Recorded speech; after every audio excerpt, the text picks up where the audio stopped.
전체 구도를 익히고 우리가 이제 먼저 봐야 되는 게 하나 있는데 아까 그 말한 것 중에 이 소구력과 집행력에 관한 문제입니다. 교과서 54페이지에 자연 채무라는 게 나오는데 먼저 봐야 되는 건 거기가 아니고 55페이지 첫째 문단입니다. 55페이지 첫째 문단을 여러분이 보시게 되면 오늘 나눠준 그 복습 자료에 메뉴에 표 있죠. 거기 맨 왼쪽 거 해당하죠.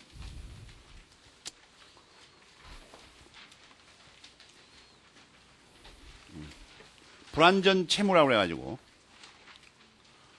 불완전 채무에 자연 채무와 책임 없는 채무가 들어간다. 알겠습니까? 불완전 채무에 그게 55페이지 상단에 써 있죠.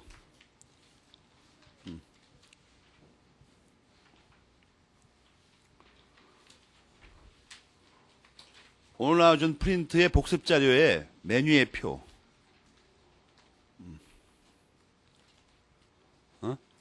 1페이지에 메뉴에 있잖아요. 박스 3개 있는 거. 그 메뉴의 박스 3개 중에 맨 왼쪽에 있고 불완전 채무 이꼬르 자연 채무, 책임 없는 채무. 알겠습니까? 그것을 말하는 거예요. 불완전 채무. 그걸 먼저 보고 그럼 이것은 뭐를 다루는 거냐 하면 그 55페이지 첫째 문단에 소구력이 없는 것을 자연 채무라 하고 아까도 말했지만 소구력이 없다면 어떻게 되죠? 집행력은 더더군다나 없는 거예요. 그 다음에 소구력은 있는데 집행력만 없는 게 있다. 지금 이렇게 간결하게 내가 말하지만 이것을 도출해내는 과정은 매우 복잡합니다. 여기서 특히 책임 없는 채무가 정말 집행력 없는 채무냐? 논란이 있지만 현재 압도적인 다수설이에요. 우리나라에. 그럼 이제 자연 채무 54페이지부터 본다. 자연 채무는 첫째 둘째 개념 정의가 나와 있죠. 채무자가 그의 채무를 이행하지 않더라도 소구하지 못하는 채무를 말한다. 소구하지 못한다는 말을 두 번째 줄에 소권이 인정되지 않는다. 이렇게 말하게 됩니다. 소권이 인정되지 않는다. 알겠습니까? 이 말은 원래 로마법에서 유래하는 겁니다. 로마의 민법은 전부 다 소권법 체제입니다. 그래가지고 오늘날 우리가 권리라고 하는 것이 전부 소송법상의 권리였었어요. 알겠습니까? 여러분 이걸 알아야 돼. 자연 채무라는 건 자연이라는 말은 왜 붙였을까? 여러분 자연 그러면 자연식 이런 것만 떠오르죠. 근데 왜 소구력 없는 거를 왜 자연이라고 말했냐 이거 이상하게. 그건 유래가 어떻게 되냐면 로마의 로마 민사법에서는 인위적으로 여러분 소송 제도를 만들고 소송 제도 말이에요. 소송 제도를 만들고 국가의 어떤 권력에 뒷받침되는 그런 것은 인위적인 제도죠. 인위적인 거. 알겠습니까? 그래서 이 자연적이란 말은 정말로 그 자연과 관련된 이런 뜻이 아니고 인위적이 아닌 이 뜻으로 쓰였습니다. 그러니까 인위적으로는 소권이 인정되는데 소권 소송을 제기할 수 있는 권리 말이에요. 인위적이 아닌 그랬으니까 소권이 없는 이 뜻이에요. 로마법상의 자연이란 말은 로마에서는 진정한 의미에서의 그 자연적이다 이런 말을 쓴 적이 없어요.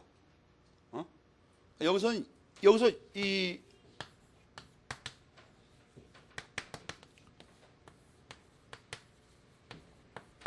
여기서의 자연이라는 말은 자연적이라는 말은 네이처라는 거의 어원이죠. 이게 본래 뜻이 아니고 인위적이 아닌 의무. 알겠습니까? 인위적이 아닌 이게 인위적이 아니면 뭐예요? 소권이 없는. 그것도 쓰는 거야. 그래서 이게 이해 못할 중요한 어려운 말이 없죠. 소권이 인정되지 않는다는 뜻이 그거예요. 인위적인 소권이 인정되지 않는다. 그래서 자연적이다. 그 밑에 두 번째 문단은 로마의 소권법 체제를 설명하는데, 원래는 소권이 없는 소권법 체제에서 따온 말인데, 현재도 이게 어떤 것을 설명하는데 필요한 경우가 있을 수 있다는 거예요. 그래서 이걸 도입했다, 근대법에서. 이게 로마법에 있다가 한때 없어졌었어요, 이 말이. 그러다가 16세기 중반 이후부터 독일의 판택된 법학자들이 찾아냈습니다. 이걸. 로마에 이러한 유형이 있었다. 로마자 2번에 우리 민법도 규정은 없어요. 자연채무라는 용어가 안 보입니다. 그러나 학설들은 여기는 일치하고 있다고 하는데 반대설도 있습니다. 그러나 어쨌든 뭐 곽인 선생님이 인용한 책에서는 일치해서 인정하고 있습니다. 이제 압도적인 다수설이야, 이거도. 예컨대 양창수 선생의 견해를 보면 이걸 부정하고 있는데 부정하는 논거가 뭐냐 하면 통설이 자연채무라고 하는 것들은 각각의 법 조문을 개별적 구체적으로 해석하다 보면 당연히 그런 결론이 나오는 거지 일반적으로 자연채무라는 건 인정할 필요는 없지 않을까 이렇게 주장하는 거예요. 그것도 물론 타당할 수 있습니다. 소위 법 해석에 있어서 개별 구체적 법 해석론이라는 방법론에 따른 겁니다. 그렇지만 시험 봐야 되는 여러분은 다수를 따라야 되니까 일단 인정을 하자 이거예요. 55페이지 두 번째 문단은 뭐냐 하면 자연이라는 말 내가 설명했죠. 자연. 그럼 뒤에 있는 채무라는 말은 왜 붙었냐 하면 채무는 법적인 의무를 말하는 거죠. 채무라는 것은 도덕적이거나 이런 게 아니잖아 지금. 그러니까 그런 뜻을 갖고 있다는 겁니다. 거기 빠른 속도로 읽어봐요. 윤리적인 거에 불과한 거냐, 도의적인 거냐, 아니면 법적인 거냐, 법적인 거에 한정하냐 이런 싸움이죠. 빠른 속도로 읽다 보면.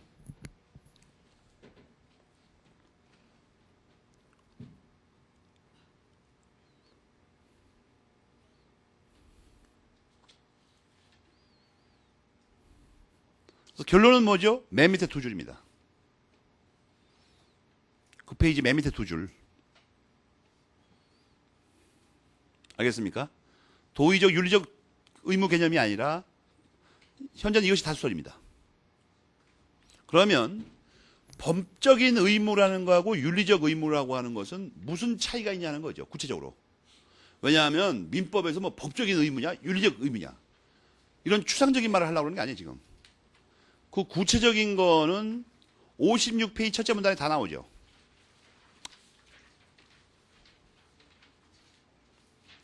세 번째, 네 번째 줄 보면 무엇만으로는 부족하다? 그렇다면 이 무엇만으로에 해당하는 게 뭐죠? 윤리적 의무도 같이 갖고 있는 거죠. 세 번째 줄에 있는 거는 윤리적 의무도 구비하고 있는 거 아니에요. 그거에다 플러스 그 밖에 뭐예요? 번호입니다. 번호. 네 가지.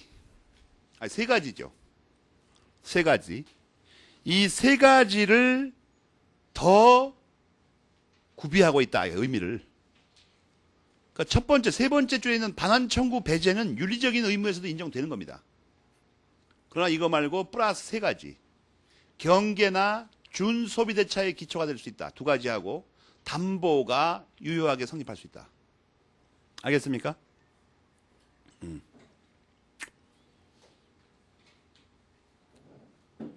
여러분 조심할 게 담보가 성립해버리면 이 담보는 자연채무 아닙니다. 알겠습니까? 담보는. 그래서 법적인 의미는 뭐예요? 세 가지. 윤리적인 의미는 뭐예요? 반환 청구 배제.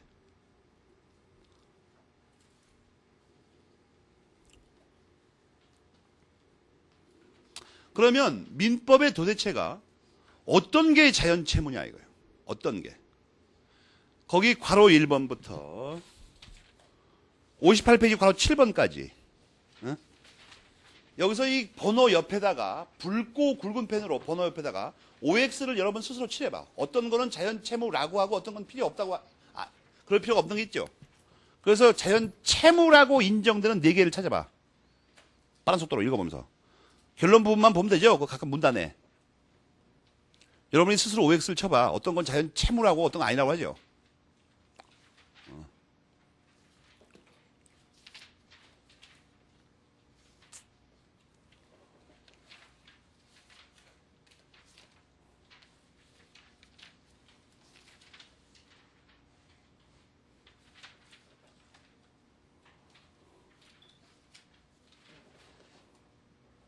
그걸 못 찾는다는 건 말이 안 되죠.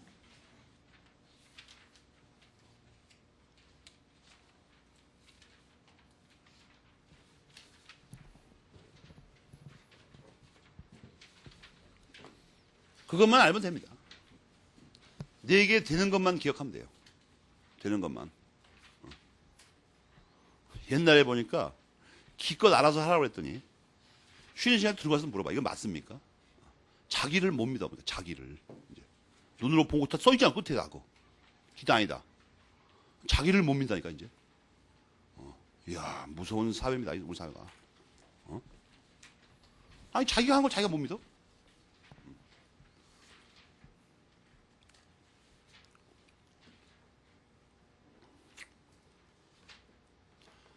58페이지 로마자 4번은 로마자 다시 한번 강조하고 있는데 법적인 의무다 이렇게 돼 있죠. 그래서 그 구체적인 차이점이 또다시 나와 있죠 거기. 응? 차이점이. 여러분 자연 채무에서의 채무는 두 가지 의미를 갖습니다. 이게 법적인 의무라는 거하고 또 하나 뭐죠? 아까 채권이나 채무가 되려면 최소한 갖춰야 되는 게 두 가지 있다고 했죠. 소구력과 집행력은 없어도 되지만 반드시 갖춰야 되는 게 뭐예요? 청구력과 급부보력은 있어야 됩니다. 그런 얘기들을 종합적으로 써놨죠. 빠른 속도로 그냥 읽어만 봐요.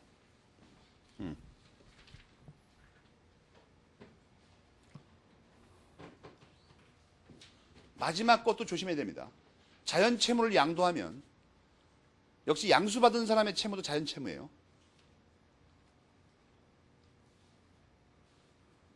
특히 선의의 제3자한테 넘어가더라도 자연 채무인 줄 모르고 넘겨받아도 자연 채무예요. 마지막 문장이 그 뜻이죠.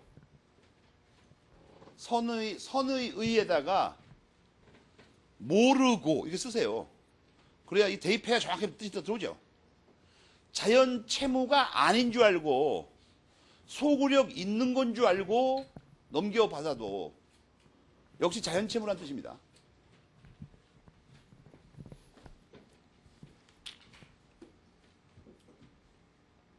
그 다음에 이제 우리가 배울 게 뭐냐면 집행력에 관한 겁니다. 집행력. 58페이지 맨 밑에 문단부터 60페이지 상단까지는 이 집행력이라는 거 이게 정확하게 뭐냐는 거예요. 즉 쉽게 말하면 집행력 이꼬르 책임하고 일치하냐 이 말입니다. 여러분 그 15번 테마 제목 채무와 책임에다가 책임 이꼬르 집행력인가 이렇게 쓰세요. 그걸 알아보려고 하는 거야 지금. 책임 이꼬르 이꼬르라고 그러니까 일본 사람 같아. 이콜 책임 이콜 집행력인가 이 말입니다. 이 논거에서 이걸 조심해야 돼요. 이 문장의 전체는 여러분이 뭘만 알면 쉽게 이해하냐면 본래 책임은 책임을 힘으로 표현할 때는 공취력이라는 말을 씁니다. 추그리프스 마크트라는 건데 이게 이 공취력이라는 말을 쓰는데 이게 과연 집행력이란 말하고 일치하는가? 이게 문제가 된다는 거예요. 왜냐하면 애초에 이 추그리프스 마크트라는 말이 나왔을 때는 독일에서는 공취력이란 말은 소구력에다가 집행력을 합친 말이었어요. 원래는 이 용어가 등장하기 시절에는. 그런데 후대에 이게 갑자기 갈라섰어요. 이게 집행력만을 의미한다는 소리도 나왔다. 그러니까 먼저 해야 되는 게 이거하고 이거 일치하는 건 틀림없습니다. 근데 여기가 일치하는 거가 문제가 된다. 여기가 일치하는 게. 이게 문제가 돼요. 이건. 이거하고 이거는 같은 말인데. 알겠습니까? 이거하고도 같은 말인가? 이게 막 같은 말이 되면 어떻게 됩니까? 최종적으로 이게 같은 말이 돼버리죠. 다 같은 말이 돼버리면. 그렇잖아요. 빠른 속도로 59페이지 첫째 문단까지 읽어봐요. 깨알 글씨를 조심해야 됩니다. 맨 밑에까지 읽어도 맨 밑에까지. 59페이지 맨 밑에까지. 저 칠판에 지금 설명한 걸 기준으로 책을 읽으면 쉽게 보입니다. 59페이지 맨 밑에까지 깨알 글씨까지 다 참조해서. 후루룩 읽어봐요. 책임을 공취력에 복종하는 상태라고 하는데 즉 책임은 공취력을 의미하는 건데 공취력이 과연 집행력이냐 이거예요.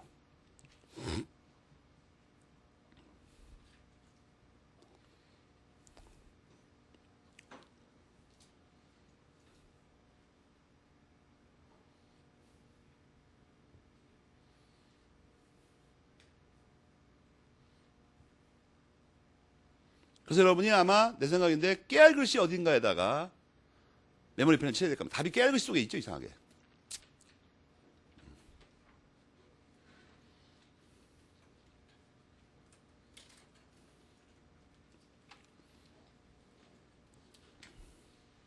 현재의 통설입니다. 공치력 이꼬르 집행력을 말한다. 그렇다면 책임하고 집행력은 같은 말이 되어버립니다. 물론 엄밀하게는 집행력에 복종하는 게 책임이긴 한데 핵심은 그거니까 여러분이 알아서 책임이 되죠. 그래서 지금 여러분 이런 궁금증이 들죠. 아니 용어가 같은 거는 왜 이렇게 따지고 앉았나?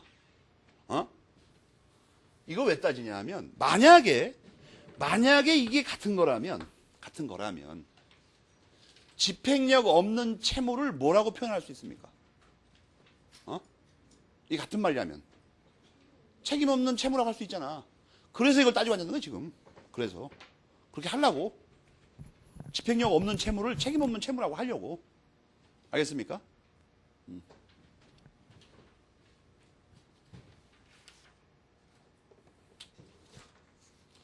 그 다음에 60페이지의 로마자 2번은 그 제목 옆에다가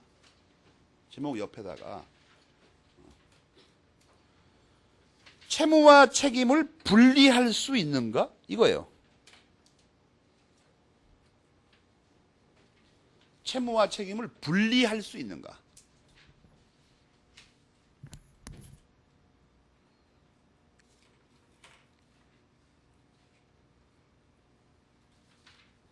그 말하고 똑같은 말이 뭐냐면 책임이 없는 채무라는 게 가능한가? 이 말입니다.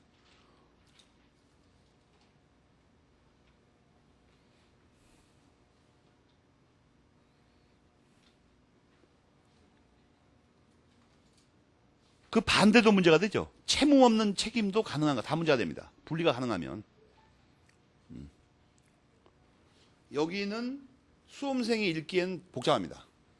이것은 그 법칙하게 연결되어 있어요. 그리고 소권법 체제에 대한 이해가 갈려 있습니다. 여러분이 그래서 조심할 게 뭐냐면 현재 우리나라에서 이거에 관해서 세 가지 학설이 존재합니다. 책임과 채무의 분리 가능성에 대해서. 이거를 분리하기 어렵다는 학설이 하나 있고 정반대로 이걸 완전히 세분화하자는 학설이 있어요. 통설보다 더 앞으로 나가서. 소위 그 김영배 선생님의 채권법 체계가 거기에 따르고 있습니다. 그러니까 실체법상의 그 권리뿐만 아니라 채무 책임뿐만 아니라 소송법상의 채무 책임도 전부 세분화해가지고 따르자 이거예요. 그러니까 이것은 소송법하고 맞물려 있는 영역이라 시험에는 못 냅니다. 다만 이와 관련해서 여러분에게 알려줄 게 하나 있는데 김영배 선생님의 채권법을 갖다가 수험생이 읽는다는 것은 무리입니다. 그러니까 뭐 개론서 같은 거는 수업용으로 쓰신 것 같은데 내가 볼 때 교과서를 이 부분을 확정하지 않고 읽는다는 것은 그건 불가능한 거예요. 왜냐하면 기초가 전혀 다르기 때문에. 여러분 채권법에서 제일 중요한 게 채무하고 책임이죠. 그래서 그거에 관해서 아예 출발점에서 통설과 다른 견해를 취하시고 계시는데 그걸 수험생이 그냥 비슷하게 돼 있으니까 이게 어떻게 단권화를 해볼까? 그건 안 되는 거예요. 거의 소송법의 그 기초 이론 부분이 있죠. 시험 보는 책 말고 기초 이론 부분이 법철학까지 관련돼서 상당한 수준에 있지 않으면 건 불가능한 일입니다. 뒤에 이론들이 전부 저거에 기초하고 있기 때문에. 그러니까 이 동네가 나 이상하다는 거야 아무리 생각해도. 그저 뭐 제목이 책 이름이 채권총론이라고 돼 있더라. 제목 보니까 비슷하게 생겼더만. 그러니까 어떻게 갖다가 놓고 그냥 단권하면 안 될까? 그런 그 말도 안 되는 천박한 발상을 끼쳐고 또 이상한 거예요. 공공연하게 그런 말 하더만. 그러니까 뭐 이런 거는 이해할 수 있어요. 젊은이의 용기, 만용. 이런 건 봐줄 수가 있는데. 학문은 정확성이 필요하죠, 정확성. 그렇게 하지 말라니까? 말도 안 되는 짓거리. 할 일이나. 정통 그 교과서나 똑바로 이해를 해요. 곽윤지 선생님 책도 못 읽으면서 김영배 선생님 책을 갖다 단권화를 해? 이 교과서 읽지도 못하면서? 왜 그런 짓을 하는 거예요 도대체? 김영배 선생님 책은 그리고 교과서가 말이에요. 곽윤지 선생님 책을 완전히 이해한 걸 전제로 써놓은 책이죠, 그 책이. 우리 가만히 읽어보면. 괜히 정교하게 분석하고 있다고 이걸. 그러니까 아닌 게 아니라 김영건 선생님의 교과서는 친동사 안 읽히죠. 개론서만 그냥 그저 어떻게 한 권으로 묶여가지고 비슷하게 보이니까 그냥 읽힐 뿐이고, 교과서는 그냥 절판될 지경에 처했습니다. 지금 안 팔려가지고. 이번에도 그 사무관리 부당이득이 추가로 나왔길래 수험생한테 물어봤어요. 몇 권이나 팔렸냐? 거의 무의미할 정도로 팔렸다. 그것도 사관문 중에 일부가 반환하러 왔대. 다른 걸로 바꿔달라고. 도저히 뭐 읽을 수가 없으니까.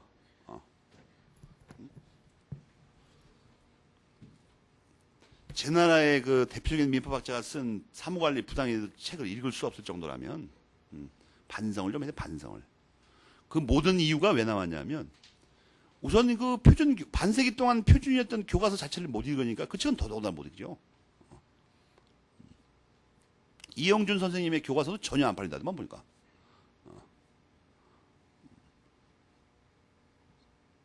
책을 못 읽는다는 건 부끄러운 게 아닙니까?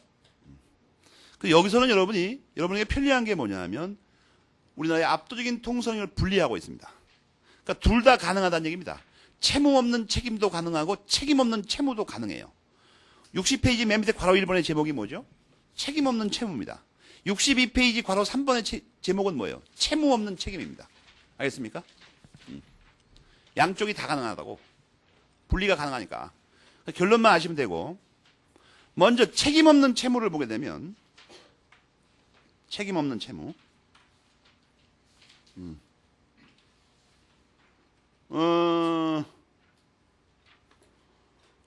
아까 위에서 앞에서 배운 걸 대입하면 됩니다. 집행력 없는 채무 말하는 거죠. 책임과 집행력이 같은 말이라고 했잖아. 공취력하고. 그럼 이게 집행력 없는 채무라고 쓰세요. 여기다가 같은 말이라는 걸 배웠으면 알아야 될 거 아니야.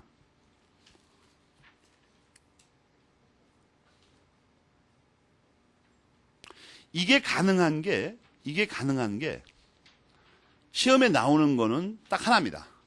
맨 밑에 있는 거 있죠. 밑에 줄에 있는 거. 채권의 집행력 즉 공취력의 포기를 한 경우만을 말합니다.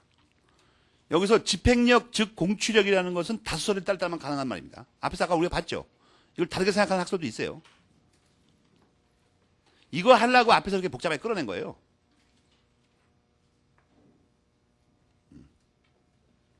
그래서 이걸 특약으로 즉 법률행위 즉 포기로만 할 수 있습니다.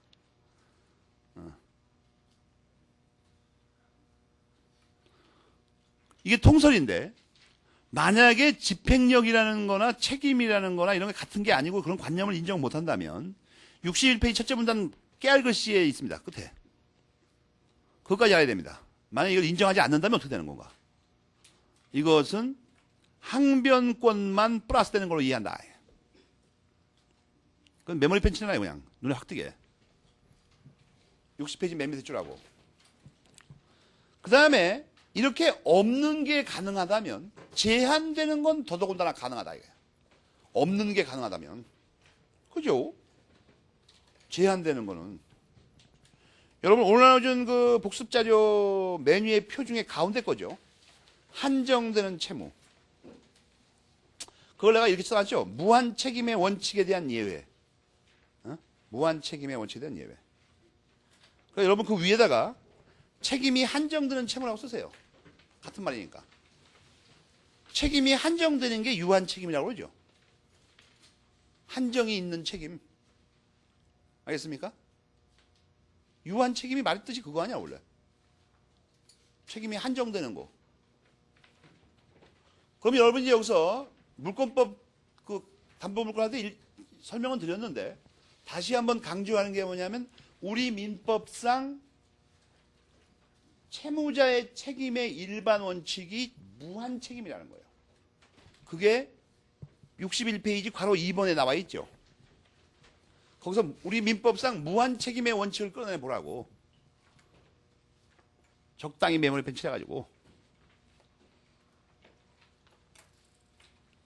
우리 민법상 채무자는 무한 책임을 지는 것이 원칙입니다.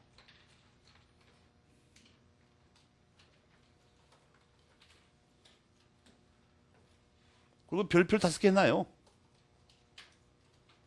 굉장히 중요한 말이죠, 이거. 무한 책임의 원칙이 뭐예요? 채무자는 채무 전액에 대해서 자기 재산 전부를 가지고 무한정 책임집니다. 빚지면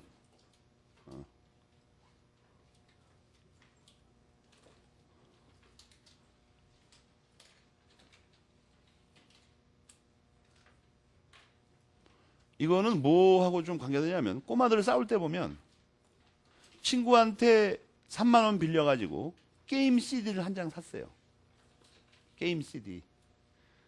그럼 일주일 뒤에 갚는다고 해서 3만 원이 안 생기는 거야, 이상하게. 요새 부모하고 냉전 중이라. 게임 CD 샀다고 하면 다리 붕댕이 보여줄 것 같으니까 말을 안 하는 거야, 이제. 계기고. 그래고 이제 못 갚게 되면 이제 친구하고 쌈박질 벌여. 너 3만 원 왜 안 갚아? 아니, 갚으려고 그랬지. 내가 안 갚으려고 그랬겠냐? 갚으면 될 거 아니야. 갚으면 될 거 아니야? 뭐가 잘못된 말입니까? 갚으면 되는 거예요? 아무 데나? 이행기를 도과했죠, 지금. 그래, 갚으면 되는 게 아니고, 당장 갚아야 돼, 당장 지금. 지연 배상까지 합쳐가지고. 그러니까 큰 소리 칠 일이 아니죠, 그게. 그런데, 쌈박질 하다가 드디어 이제 치고받고 하는 경우에 감정 완전히 상하면 어떻게 됩니까? 야, 네 돈 가지고 이거 산 건데 이거 가지고 꺼져. 이렇게 할 수 있냐는 거예요. 그렇게 안 돼요. 게임이 CD만 가져갈 수 있을 뿐만 아니라, 그 아이의 컴퓨터, 게임기, 그 다음에 그 아이가 소중하게 생각하는 재산들 있죠. 싹 들고 갈 수 있다는 거예요. 그게 무한 책임이에요. 근데 이제 꼬마들은 그러죠. 게임 CD만 던지길래 화나서 컴퓨터를 들고 가려고 그러면 이 컴퓨터는 우리 아빠가 사준 거야. 네 3만 원하고 아무 관계가 없어. 그렇게 말할 수 없다는 겁니다. 알겠어요? 무한정 책임지는 거예요. 무한정. 그러니까 이거 잘 알아두라고. 말도 안 되는 소리 하지 말고. 알겠죠? 그런데 이거 예외가 뭐예요? 유한 책임이야. 무한 책임은 거기 다른 말로 뭐라고 한다고 써 있어요? 인적 책임. 인적 책임. 알겠어요? 이 말이 왜 중요하냐면 책임과 관련된 요소가 사람과 물건과 채무 액수가 있을 거 아니야, 돈. 그죠? 금액. 그런데 이걸 제한할 수 있는데 무한 책임이 인적 책임이면 이건 제한이 안 돼요. 같은 말이니까 이건. 이 두 개만 제한이 가능하다는 겁니다. 두 개만. 그래서 그 밑으로 보면 제한이 두 가지죠. 물적 유한 책임하고 그 다음 페이지 B번을 찾아봐. 금액 유한 책임. 사람은 제한 못하죠. 왜? 그 말 자체가 무한 책임이란 말이니까. 여러분 오늘 나오는 프린트의 박스에도 그 안에 들어가 있죠. 물적 유한 책임, 금액 유한 책임. 물적 유한 책임이 옛날엔 두 개였었어요. 근데 요즘은 한 개로 줄었어. 왜? 그 다음 페이지 거기 깨알 글씨 잘 보면 전당포 영업법이 폐지됐다고 써 있죠. 전당포 영업법. 그것도 별표 하나 해놓고 전당포 영업법. 전당포 영업법이 폐지돼 버렸어. 그러면 그거 전당포 영업법은 왜 그게 물적 유한 책임이냐면 전당포에 가면 옛날에 어떻게 했냐면 시계를 맡기면 시계에 맡기고 돈 10,000원 좀 뭐 적당한 값 말이에요. 전당포 아저씨가 이제 줄 수 있는 돈 10,000원이면 10,000원을 빌려갑니다. 그럼 이 10,000원 떼어먹으면 그 시계로만 책임진다는 뜻입니다. 맡겨놓은 시계로만. 그죠? 근데 전당포 아저씨가 보통 그게 5만원짜리 시계도 8,000원밖에 안 줘요. 지금은 전당포 영업법 폐지됐다고 해서 전당포를 실제로 안 하고 있냐? 실제로 광범위하게 자행되고 있죠. 특히 밤거리 이런 데서는. 유흥가 이런 데 불법으로 광범위하게 자행되고. 여러분 외국 영화 봐도 전당포 가끔 나오죠. 철창으로 만들어 놓고 이게 안으로 들어가 있으면 없게 놨죠. 왜냐면 돈이 많기 때문에 철창 없으면. 그래서 뺏어간단 말이에요. 그거. 외국 영화 보면 철창으로 해놔도 뺏어가죠. 총을 쏴버리고. 아니면 총을 겨누고 돈을 앞에다 끌어내놓으라고 그래. 유유하게 들고 와. 전당포가 우리나라에서는 갑자기 왜 없어졌어요? 외국에도 있는데. 있단 말고 없어졌어요, 갑자기 이게. 어떤 플라스틱 카드 때문에 그러죠. 이게 시계 잡히고 돈 빌 필요가 없어. 돈 빌 필요가. 저기 가서 북 긁으면 되죠. 카드만 만들어가지고. 채권법 같은 거, 이 법학 같은 거 왜 이해 못하냐면 법적으로 발행받을 수 없는 카드를 들고 다니면서 쓰는 사람이 법학을 이해하려니까 이해가 안 되는 거야, 이게. 자기 삶하고 너무나 안 맞으니까, 이게. 소득도 없고 자격 요건을 못 갖췄는데 카드를 발행해가지고 긁고 다녀요. 그러면서 채권법을 이해하려고 그래. 안 되는 거야, 이거는. 이게 엉켜가지고 이게. 내 삶하고 이게 안 맞는 거야, 갑자기. 법하고.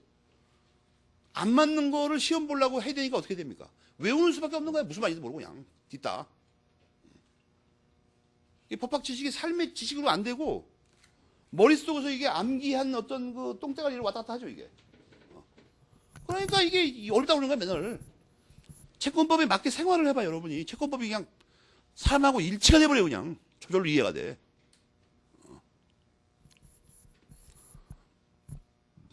근데 그건 중요한 게 아니고. 두 가지가 있다는 거야. 그래서 지금은 뭐만 남았어요? 61페이지 맨 밑에 상속의 한정승인만 남았습니다.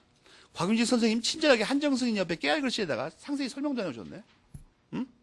그러나 또 이게 소용이 없죠. 한자를 못 읽어가지고. 응? 깨알글씨에다 무슨 한자를 써놔서 이렇게 잔뜩.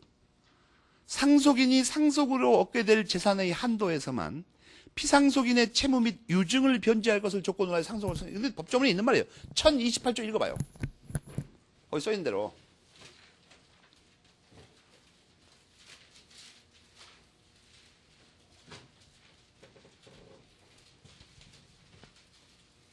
여러분 재미삼아 알아둘 게 하나 있는데 나중에 상속법에서 하겠지만 부모님이 돌아가시면 말이에요. 가만히 있으면 안 됩니다. 그냥 가만히 있으면 안 된다고. 부모님이 평소에 나를 많이 사랑하시고 재산도 넉넉했고 평소에 남한테 빚을 지는 분이 아니다. 확실하다 그게. 그러면 가만히 있어도 괜찮습니다. 그런데 사람들은 모르는 거죠. 자식이 부모의 재산 거래를 전부 알 수가 없잖아. 그러니까 3개월 안에 돌아가신 걸 안 날로부터 정밀하게 체크를 해봐야 됩니다. 잘못하면 덤탱이 쏘는 수가 있어요. 한정 승인 안 하면 완전히 망하는 수가 잘못하면. 신문에 가끔 나죠. 부모가 돌아가서 슬퍼가지고 한 반년을 곡을 하면서 보냈어요. 무덤가에 초막을 짓고. 그리고 이제 속세로 나왔어요.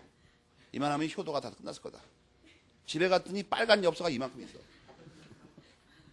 뭔가 입었더니 최고장들 전부요. 빚 갚아라, 이거 빚 갚아라. 이상한 데가 빚진 적이 없는데 이게 뭔가 잘못됐나고 가봤더니 아버님이 그냥 강남의 유흥가부터 시작해가지고 어마어마한 빚.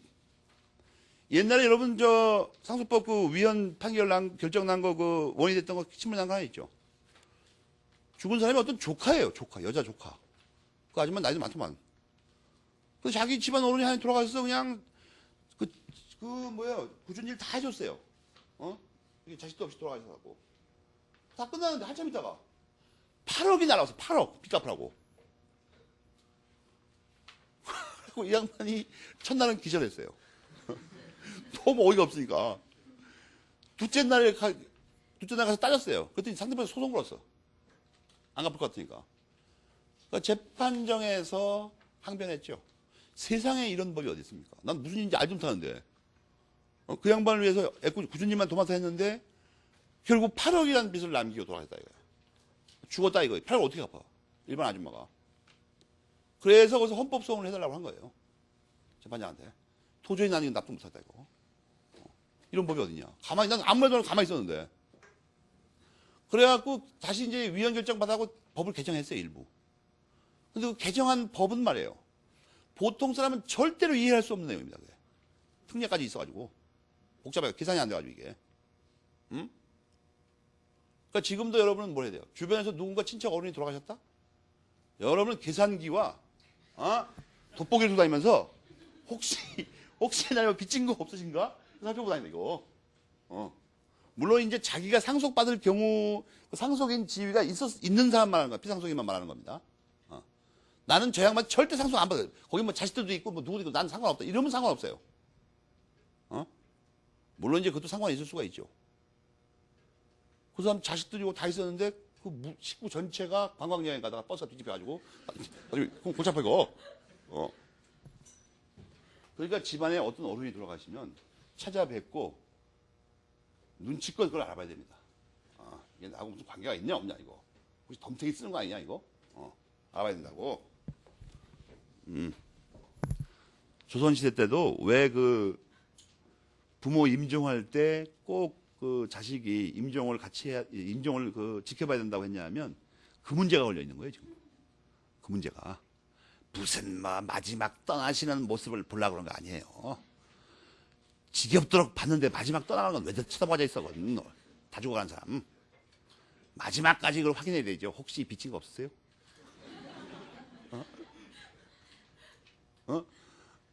딴 사람 못 들어가게 하죠. 비밀스러운 얘기가 많으니까. 자식한테 말할 수 있지만 마누라한테 말 못하는 것도 있죠. 그럴 거 아니에요. 그러니까 가까이서 임종을 하고 다 이게 자식이 다 이게 살펴봐야 됩니다. 이게 뭐 혹시 없나? 숨겨놓은 거 혹시 없으세요? 이런 거. 그거를 그렇게 유교책에다 써놓으면 큰일 나죠. 돈에 환장에 따를 거 아니야. 그래서 그걸 합리화시켜야 되죠. 이데올로기로. 효의 극치다 이거예요. 탐욕의 극치죠. 탐욕의. 그래서 공자께서 그렇게 말씀하셨죠. 요임금, 순임금, 장례식 어떻게 했습니까? 여러분, 그 우리나라 그 조선시대 사대부들의 사기수세 놀아나면 큰일 납니다. 효의 근원은 장례를 화려하게 지내는 게 그것은 후대에 조작된 거죠. 요임금, 순임금, 장례 어떻게 지냈어요? 공자 가장 추앙했던 분들이죠. 가마니에다가 둘둘 말아가지고 까치가 모이는 곳에 버렸습니다. 그래서 까치가 다 쪼아먹어버렸어요. 그리고 풍화에 의해서 뼈가 썩었습니다.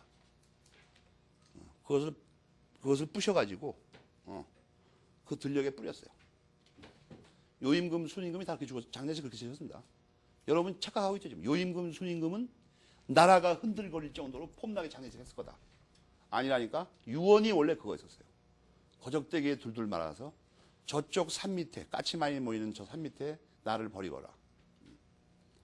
절대로 백성에게 또 내 친족에게 부담을 줘서는 안 된다. 조선시대 그걸 완벽하게 은폐했죠. 그렇게 장례식 지내면 피곤하니까. 사기꾼 집단의 말에 속아나면 큰일 납니다. 그래서 그 다음 페이지까지 상속의 한정성이란 뭐예요? 금액 유한 책임이 있어요. 금액 유한 책임에는 종류가 많아서 객관식에 내기 좋다는 걸 여러분도 알 수 있죠. 62페이지 괄호 B번을 보면 번호 매겨 번호. 이런 거 대비하는 가장 좋은 방법은 번호 매기는 거야. 몇 가지 아니나 거기. 객관식 내기 딱 좋지 않습니까? 한 가지 특징은 뭐죠? 전부 상법상의 책임입니다. 그죠? 그러니까 잔머리 굴려가지고 민법 1차 시험 보는데 상법은 알아서 뭐 합니까? 이런 놈들이 꼭 상법 시간에 딴 얘기하고 있다고 이거.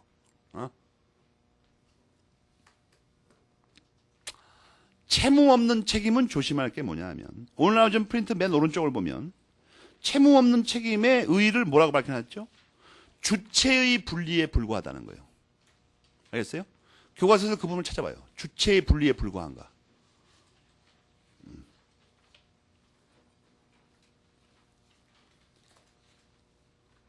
그런 말이 있죠. 정말로 채무가 없는 게 아닙니다. 알겠습니까? 채무 있어요.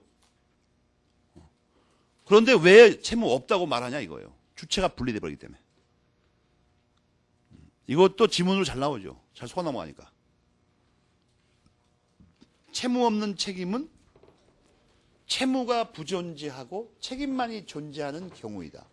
능청스럽게 이렇게 써놔버려요. 그럼 홀라당 속아 넘어간다. 홀라당.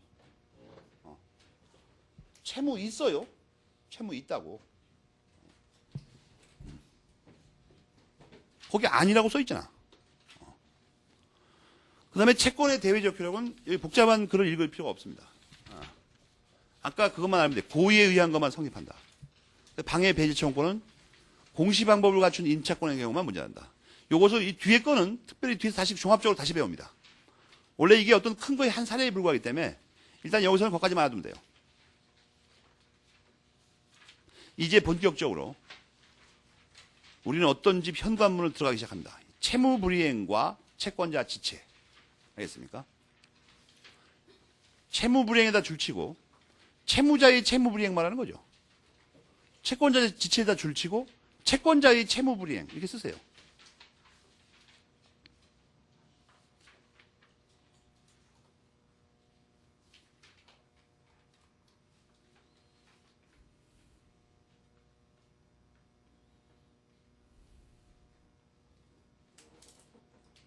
그래서 제목을 이렇게 쓴 거예요. 두 개 합치면 뭐예요? 두 개 합치면 협의의 채무불이행. 알겠습니까? 그럼 먼저 채무불이행에 대한 말뜻을 알아본다.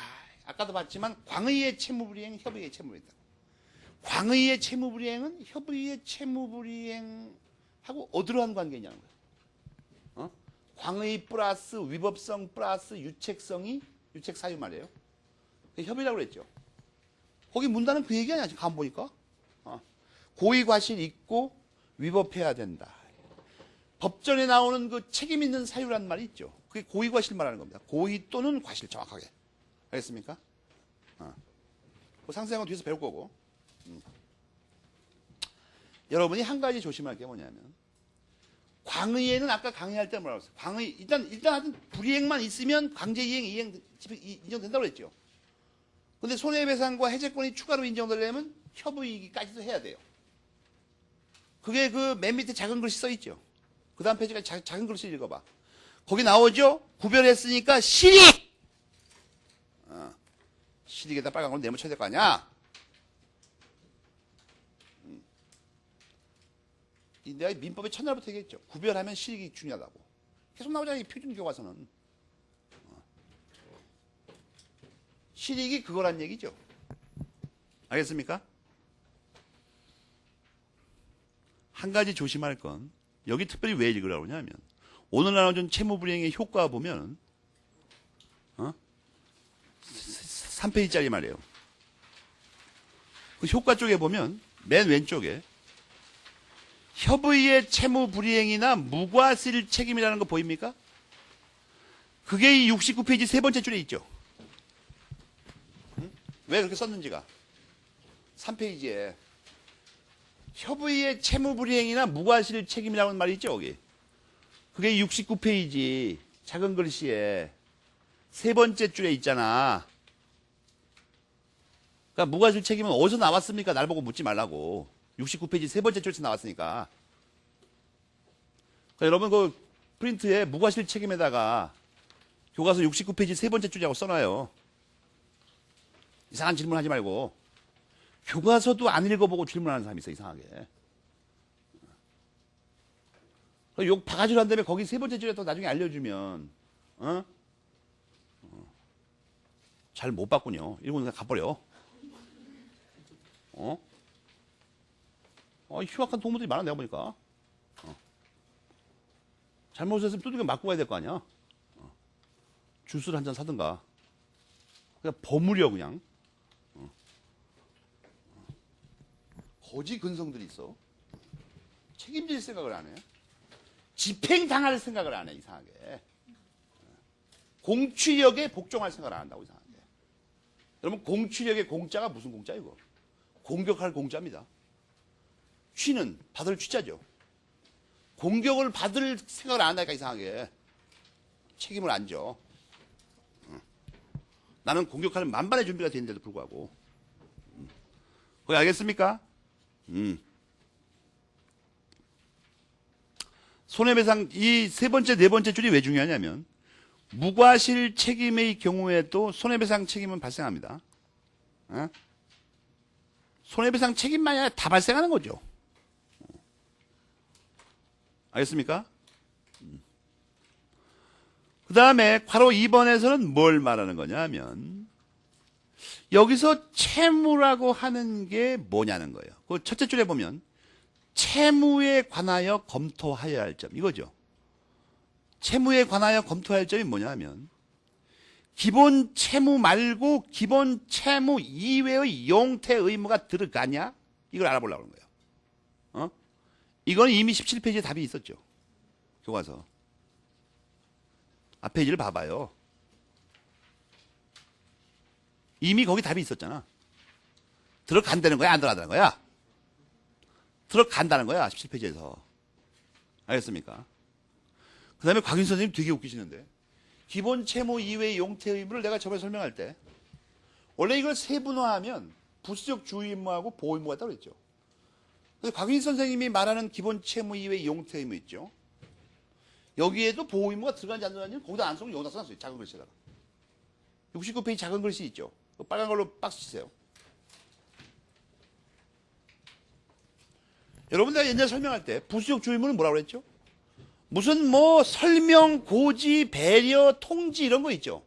알려주는 거. 이건 다 부수적 주의입니다. 알겠습니까? 그런데 보호 의무는 뭐라고 그랬어요? 타인의 생명, 신체, 재산을 해치지 않을 의무. 그 박스 안을 읽고 두 가지가 다 포함되는 걸 알아보자. 응? 그 박스 안을 분리해서 읽을 수 있죠, 여러분. 두 번째 줄에 있는 주의 의무는 뭐예요? 보호 의무 말합니다. 그 밑으로 내려가다 보면 뭐 통지, 배려, 뭐 설명 이런 거 나올 거예요, 어디. 그건 뭐예요? 부수적 주의 의무예요. 그래서 곽윤희 선생님의 기본 채무 이외 용태 의무에는 두 가지 다 포함됩니다. 그런 말이 어딨냐고 날 보고 묻지 말아요.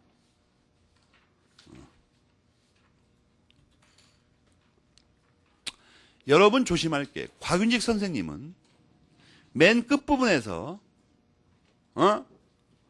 계약 관계가 끝난 이후에도 의무를 인정한다는 거 써있죠, 거기. 상세히 다 써있어요. 그래서 거기를 1, 2, 3으로 갈라서 번호 매겨요. 보호 의무, 부수적 주의 의무, 경업 피지 의무. 알겠습니까? 그 1, 2, 3으로. 두 번째 줄부터. 두 번째 줄 보호 의무라고 그랬죠.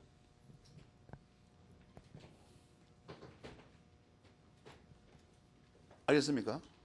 이거 굉장히 정확하게 표현하셨는데, 보호 의무가 원래 남이라는 뜻인데 계약법상의 보호 의무는 상대 방의입니다. 왜냐하면 특별 구속 관계니까.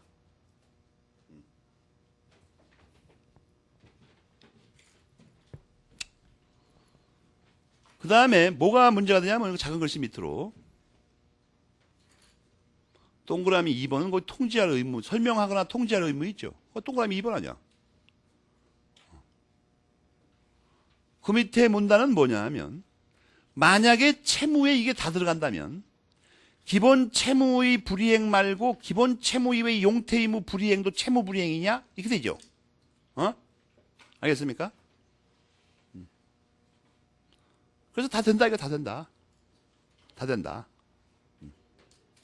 그 다음에 맨 밑에 작은 글씨는 기본 채무 이외의 용태 의무는 왜 자꾸 집어넣으려고 애를 쓰냐 이거예요. 왜 자꾸 집어넣냐? 그 맨 밑에 작은 글씨를 보면, 이행지체, 이행불능, 불완전 이행 말고도 또 다른 채무불이행 유형을 인정할 거란 얘기죠. 그죠? 알겠습니까? 무수히 많다 이거야. 그 대표적인 게 뭐냐면 70페이지 작은 글씨에 7번째 줄을 깨알 글씨에 이행 거절이라는 거 보입니까? 이행 거절. 7번째 줄 작은 글씨에. 그것도 독자적으로 포함시키기 위한 겁니다. 기본 채무 이외 용태 의무.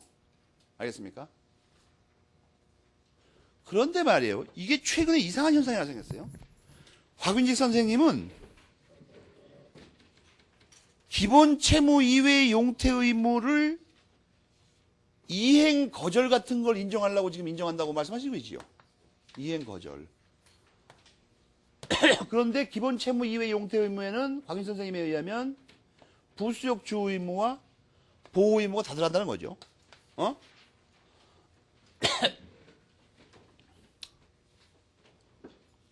지금 저 써온 얘기가 그 얘기죠. 가만 보니까. 작은 글씨를 합치면. 수험생들이 왜 속아 넘어가냐면, 곽윤 선생님이 이게 써있다고, 이렇게. 그런데, 그러니까 이게 여러분이 다른 사람의 글을 함부로 읽는 게 조심스럽다는 걸 알려는 거예요. 이행 거절을 독립한 유형으로 인정하는 학자가 우리나라에 한 사람밖에 없죠. 독립한 유형으로 인정하는 학자가. 양창수 선생님밖에 없어요. 그죠? 김영배 선생님 책에도 이게 나오죠. 김상용 선생 책에도. 그러나 거기서 뭐라고 하냐면 이건 독립한 걸로 인정할 필요가 없다는 거예요. 이행지체의 특수한 경우에 속한다 이렇게 설명하고 있어요. 근데 내가 말하려고 하는 이 양창수 선생님 말이에요. 되게 웃긴 게 뭐냐면 원래 이걸 인정하려고 곽윤 선생님이 기본 채무 이외의 용태 의무를 주장했어요. 원래. 양창수 선생의 이 논술에는 다른 문제점도 있습니다. 왜냐하면 분명히 이 교과서의 초판부터 곽윤 선생님 이행 거절을 논하고 있었어요. 저렇게 특별히. 그런데 이 양창수 선생이 논문을 읽어보니까 전혀 언급이 없어요. 그래서 모르는 수험생이 잘못 읽으면 이거를 양창수 선생이 최초에 주장한 것처럼 보여요. 잘못하면. 응? 이건 분명히 문제인 태도죠. 다른 사람들은 자기 스승이 써놓은 글 갖다가 제목을 몰랐다는 말은 이해가 안 되죠. 그건. 어? 근데 그거는 뭐 중요한 게 아니니까 빼놓고 일단. 그래서 인간적인 문제니까. 이행 거절을 인정하기 위해서 이렇게 했는데 여기에 이게 들어간다고, 이 보호 의무가. 근데 양창수 선생은 이걸 반대합니다. 이 보호 의무를 포함시키는 걸. 알겠어요? 채권법에서 이걸 빼자고 한다고. 이거는 다른 형태로 인정하자고 그러고. 그러니까 이제 인용을 안 한 게 문제가 되는 거야. 그러면 원래 이렇게 돼서 이렇게 됐던 건데 이걸 인정하면서 이쪽을 뜯어 고쳐버리면, 반을 없애버리면 애초에 이 학설과의 차이점을 전혀 안 밝히고 있다고. 왜? 어떻게 되는 건지 갑자기 이게 어떻게 되는 건지. 그리고 독일 것만 딥다 소개하고 있는데 수험생한테 도움이 안 되는 글입니다. 그렇다면 통설에서 다 인정하는 거 이게 원래. 이걸 인정하는 이유가 뭐예요? 앞에서 봤죠, 우리가 맨 밑에서. 기본 채무 이외의 용태 의무도 집어넣기 위한 거죠. 응? 알겠습니까? 집어넣기 위한 거다고. 그거를 좀 잘 봐야 됩니다. 내가 볼 때 양창훈 선생이 보호의무를 빼는 유력한 논거가 69페이지 맨 밑에 작은 글씨의 첫째 줄에 기본 채무 외의 부수적인 용태 의무도 이렇게 써있죠, 분명히. 이거를 오독한 것으로 보입니다. 그래가지고 부수적 주의만 포함하자고 그런 것 같은데 이 말은 그냥 기본 채무 외의 용태 의무 다 포함하는 말이죠. 가만히 읽어보면.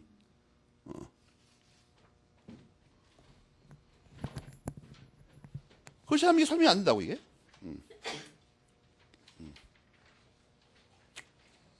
곽희 선생님이 어떻게 이것을 분류하는가 하는 건데 분명히 그 위에서 그걸 포함하는 것을 곽희 선생님이 절묘하게 찍어서 놨죠. 오해하기 딱 좋게. 이 말이 뒤에서도 구별이 돼요.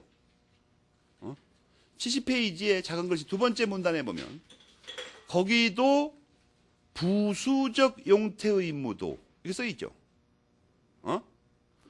이 70페이지, 69페이지 맨 밑에부터 70페이지까지 보면 얼핏 읽으면 기본 채무 이외의 용태 의무하고 기타의 부수적 용태 의무를 구별해 쓴 것처럼 보이지 않습니까? 가만히 읽어보면. 그런 거 못 느껴요? 이 원로들의 책을 읽을 때는 정교하게 읽어야 됩니다, 이거. 그냥 기본 채무 이외의 용태 의무라고 쓴 부분이 있고 기타의 부수적 용태 의무란 말도 따로 쓰고 있잖아요. 이게 다른 건가 같은 거에 관한 문제예요. 어떻게 된 건가. 근데 별 특별한 구별식이 있는 것은 안 보여집니다. 곽희 선생님이 민망하니까 맨 끝에다가 이것들에 관한 연구는 아직 이루어져 있지 않다. 그러면 왜 썼냐 말이야, 여기다가. 사람 헛갈리게. 그 다음에 괄호 3번은 뭐냐 하면, 괄호 3번은,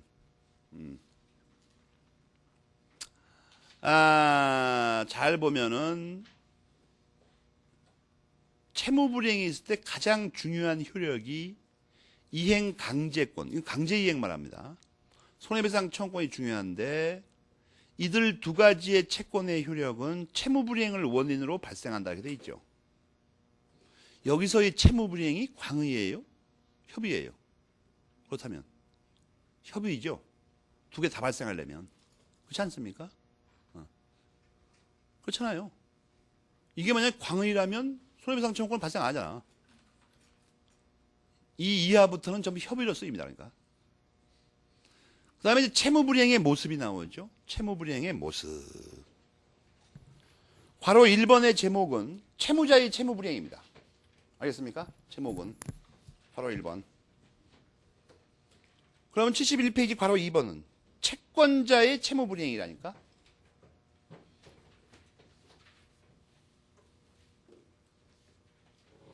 알겠습니까?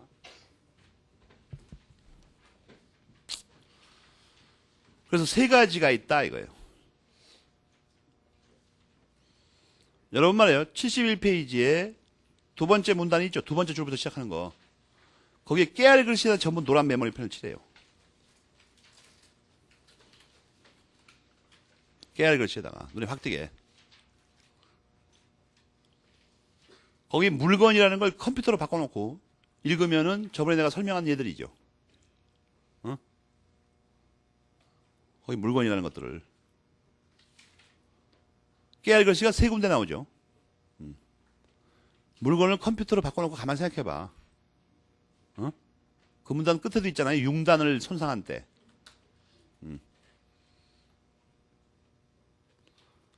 구별하면 되죠, 그래갖고.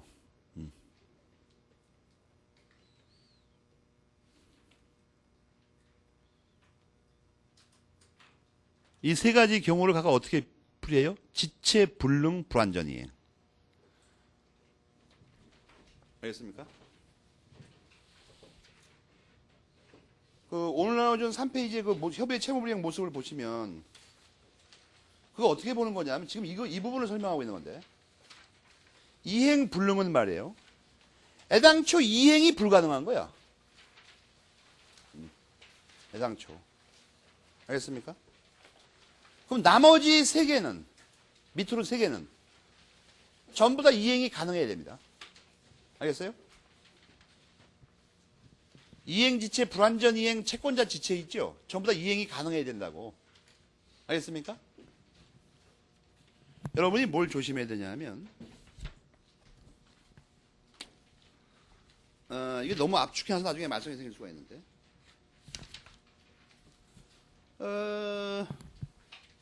이 채권자 지체에도 반드시 이행이 가능해야 됩니다. 여러분이 97페이지 맨 밑에 문단을 보시면 그걸 알 수 있죠.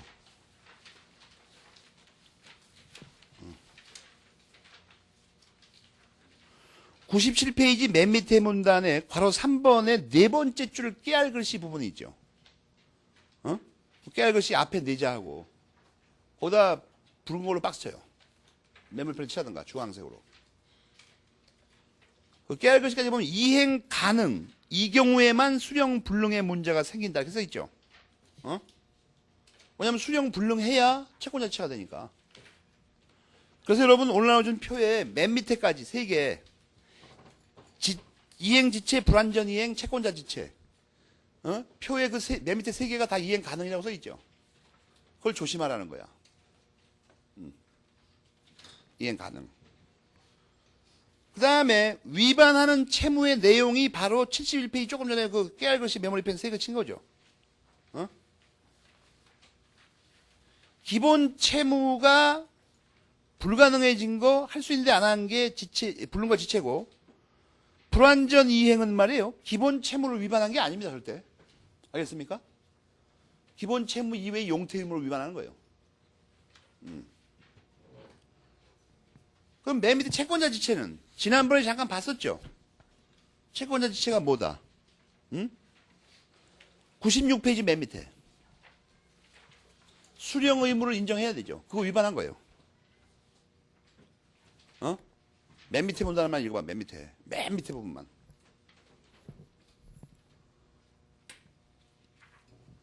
(96페이지의) 맨 밑에 문단만. 그럼 채권자의 수령 의무를 인정하고 그거에 위반한 게 채권자 지체라고 돼 있잖아. 표에다 써놔요. 수령 의무 밑에 교과서 96페이지 맨 밑에 문단이라고. 나중에 갑자기 어디서 나왔냐 궁금하면 답답하잖아 이거 서로.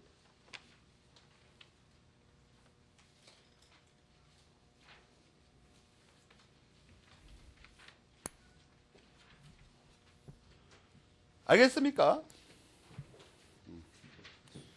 이제 그 다음 게 하나 조심할 게 있는데 불능과 지체는 아예 안 한 겁니다. 이행 자체를. 안 한 거예요 아예. 그러니까 불완전 이행은 이행을 했는데 불완전한 거예요. 그런데 그러면 채무를 이행하는 거는 정확히 말하면 뭐예요? 완전 이행을 말하는 거죠. 완전 이행. 그죠? 완전하기도 하고 이행도 다 하고. 완전 이행. 그러면 완전 이행은 뭘까? 완전 이행이란 뭘까요? 뭘까? 68페이지 괄호 1번의 첫째 줄. 메모리펜을 치세요. 그 문장부터 시작하죠. 그게 완전 이행을 말하는 거죠. 68페이지 괄호 1번에 첫째 줄 말이에요. 460조. 그걸 메모리펜 칠하고 여러 색깔의 작은 별들을 근처에 놔둬라. 반짝반짝 작은 별. 그렇게 하는 걸 말합니다. 완전 이행. 거기서 내용의 조차가 컴마가 찍혀 있죠. 이상하게. 내용의 조차. 내용의 조차가 빨간 줄 치고 그걸 완전이라고 그래요. 완전. 내용의 조차. 완전. 그 다음에 컴마 다음에 이를 실현이라고 그러고 변제 이행이라고 써놓으셨죠. 그거가 이행 문제예요. 거기서 끌어낼 수 있는데 460조를 곽윤 선생님은 두 부분으로 나눴습니다.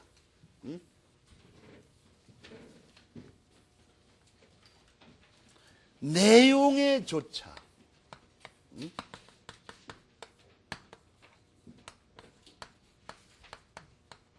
그리고 이행. 이 부분이 완전 말하는 거예요. 완전. 이 부분이 잘못되면 불완전 이행입니다. 알겠습니까? 이 부분은 문제가 있는데 이걸 아예 안 하거나 늦게 하면 이행 불능, 이행 지체가 되고. 그러니까 460조를 둘로 잘라가지고 앞쪽을 잘못하는 게 불완전 이행이에요. 뒤쪽을 잘못하는 게 이행 불능과 이행 지체. 알겠습니까? 460조 잘라가지고. 이 똑같은 말이 어디 나오냐면 70페이지 괄호 1번의 첫째 줄.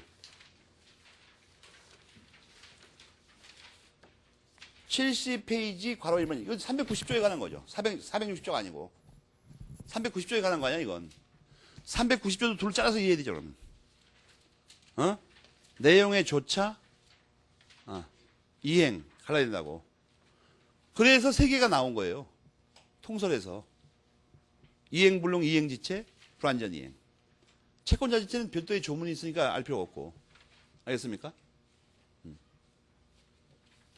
그 여러분 오늘 나오신 그 1페이지 맨 밑에 공간이 많죠, 이상하게. 이렇게 쓰세요. 이게 여러분이 뭐라고 쓰냐면, 여기다 맨 밑에 공간 맞죠? 1. 완전 이행. 이렇게 쓰라고. 그래 놓고 이렇게 한 다음에, 이렇게 한 다음에, 내용의 조차, 이행. 이거 둘로 갈라, 이렇게. 그래서 460조. 완전히. 그 다음에 채무불이행은 뭐라고요? 채무불이행이라고 쓰고,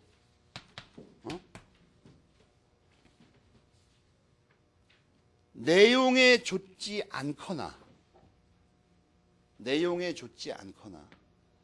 이행을 하지 않거나, 그리고 390조라고 써요.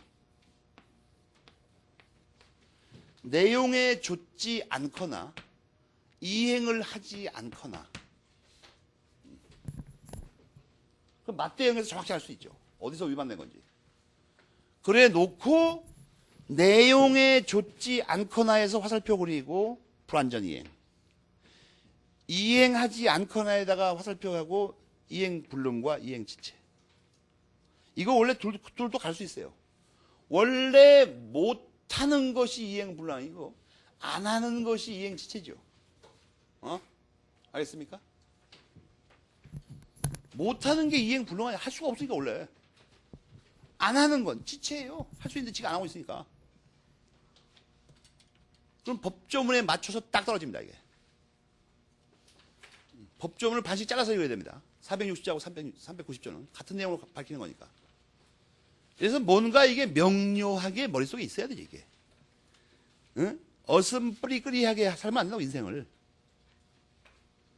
마지막 거는 배상하는 손해는 효과로 차차 배울 겁니다. 알겠습니까? 알았죠? 그 다음에 이제 71페이지에 나오는 로마자 3번이 뭐예요? 로마자 3번. 괄호 2번은 볼 필요 없이 채권자 지체는 다 설명했으니까 채무불이행의 요건입니다. 요건. 그래서 오늘 나오는 표의 2페이지에 들어가는 거야. 요건. 공통적인 요건을 교과서보다 훨씬 자세하게 써놨죠. 요건. 우리나라 어나운서들은 이상하게 발음하죠. 유도 중계할 때면 효과 이거 짜증나게 시리. 유도보다가 맥이 다 풀려 그냥. 효과 이라고. 요건도 고 요건. 응? 미친놈들이에요 미친놈들. 지네 멋대로 삽니다 그냥. 박윤 선생님은 일반적인 이해와 달리 이 주관적 요건부터 먼저 설명하고 계십니다. 그런데 원래는 객관적인 것부터 살펴봐야 되는데 뭐 상관없으니까 봅시다 그냥. 주관적 요건은 고의 과실이 있어야 한다. 그래서 있죠. 고의 과실이 있어야 한다. 여기만 보면 고의 과실만 있으면 되는데 여러분 프린트를 보면 고의 과실은 두 번째고 말이에요. 고의 과실은 그 앞에 책임 능력의 존재가 있어. 기분 나쁘게 시리. 책임 능력의 존재. 이 책임 능력은 반드시 있어야 됩니다. 책임 능력. 근데 이게 교재에다 가는 말이에요. 그걸 안 써놨다고 이상하게. 학생들 혼동하는데 이 책임 능력은 반드시 필요한 거예요. 뒤에 나올 때 보기로 하고. 이게 이제 뭐 당연하다고 보고 안 쓰신 것 같은데, 지금 그래도 봐야 되겠다. 80페이지 괄호 3번 있죠.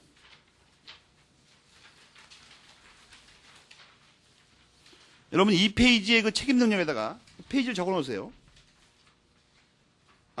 밑에 있구나 각주에 80페이지 괄호 3번이라고. 각주에 있구만.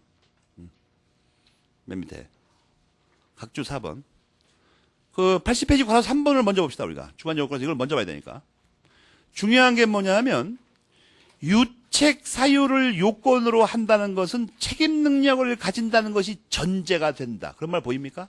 그것만 딱 메모리 펜치라고. 이게 무슨 말이냐 하면 세 번째 줄의 말입니다. 유책 사유 있다고 하려면 반드시 책임 능력이 있어야 됩니다. 알겠습니까? 책임 능력 없으면 그럼 어떻게 돼요? 책임 능력 없으면 고의 과실 따질 필요도 없어. 따질 필요도 없어요. 있든지 말든지 상관없어요. 무조건 성립 못해요. 채무불이행. 알겠습니까?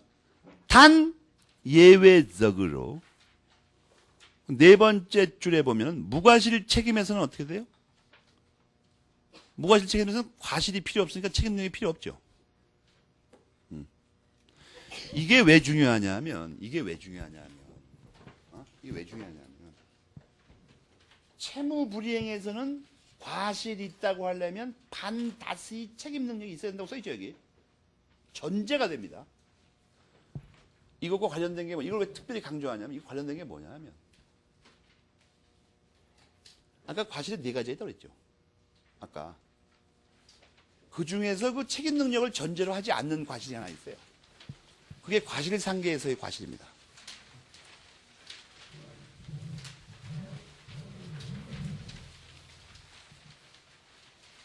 과실상계에서의 과실이 있죠.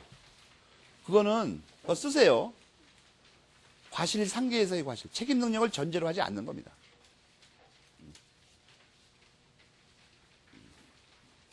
이런 걸 모르면 책을 읽을 수가 없다니까. 그 점에서 이건 다른 거예요. 채무불이행의 과실하고. 알겠습니까? 그건 잠시 접어놓고 이제 한 가지 찾아냈으니까. 다시 72페이지로 돌아가서 주관적 요건은 책임 능력 또 하나 뭐예요? 고의 과실. 고의 과실. 근데 여러분 잘 봐야 돼요. 72페이지 괄호 1번의 세 번째 줄 보면 채무불이행의 그 과실은 보통의 과실보다 넓은 것으로 하고 있다. 이렇게 되어 있죠. 그죠? 여러분이 집에 가서 채권 강론을 찾아보면 아까 그 프린트의 네 가지 과실 중에서 750조 불법행위에 있어서의 과실이 있죠. 그게 보통의 과실입니다. 750조의 과실. 불법행위에 있어서의 과실. 불법행위에서의 과실. 그게 보통의 과실이라고. 그게 채권 강론에 써 있어요. 그러면 그걸 여기다 대입하면 어떻게 되죠? 채무불이행에서의 과실은 불법행위에서의 과실보다 넓다 이거예요. 그럼 뭐가 넓으냐는 거야? 뭐가 도대체가? 아, 여러분 그 프린트물의 법전을 대비해 보면 알죠. 채무불이행에서는 이행 보조자하고 법정 대리인의 과실을 채무자의 과실로 본다고 돼 있죠. 그렇게 안 돼 있나요? 그렇게 돼 있다고. 법정 대리인과 이행 보조자의 과실을 채무자의 과실로 봐버린다고 써 있잖아. 명문으로 그냥. 그래서 넓은 거예요. 왜? 자기 본인 말고 법정 대리인이나 보조자 것까지 다 뒤집어 써버리니까. 거기 뭐 몇 번째 줄에서 교과서. 그 넓은 것으로 하고 있다 알겠습니까? 보통의 과실보다 넓은 것으로 하고 있어요. 유럽의 모든 나라 민법이 그렇고 우리나라 민법도 그렇다는 거야. 그런 문장을 정확히 이해해야 될 거 아니야. 무대뽀로 책을 읽어요? 보통의 과실이 뭔지 모르는 사람은 뭐 이렇게 생각하죠. 보통의 과실은 이게 슈퍼에서 파는 거고, 넓은 과실은 남대문 시장에서 파는 건가 이거? 뭔가 이거? 알겠습니까? 법정 대리인하고 이행 보조자가 이게 포함되기 때문에 그래요. 이번에는 그러면 뭘 또 구별했죠? 불법행위에서의 과실하고 채무불이행에서 과실을 구별했죠. 한 개만 남았죠. 한 개는 채권 총론에 안 나와. 채권 강론에 538조를 해석하는 부분을 교과서를 찾아봐요. 그럼 여러분이 알 수 있어. 답만 얘기해주면 대가위험 부담에서의 과실은 신의칙 위반을 의미합니다. 알겠습니까? 신의칙 위반. 신의칙 중에서 특히 모순행위 금지에 위반하는 경우를 말하는 거예요. 그러니까 이 네 가지는 판이하게 다른 겁니다, 이거. 한자만 똑같이 다 다른 거라니까. 이러한 기초 개념이 없이 과실이 뭔지도 모르는데 채권법을 읽는다는 것은 이게 난센수에 들어가, 이거. 내가 볼 때. 그죠?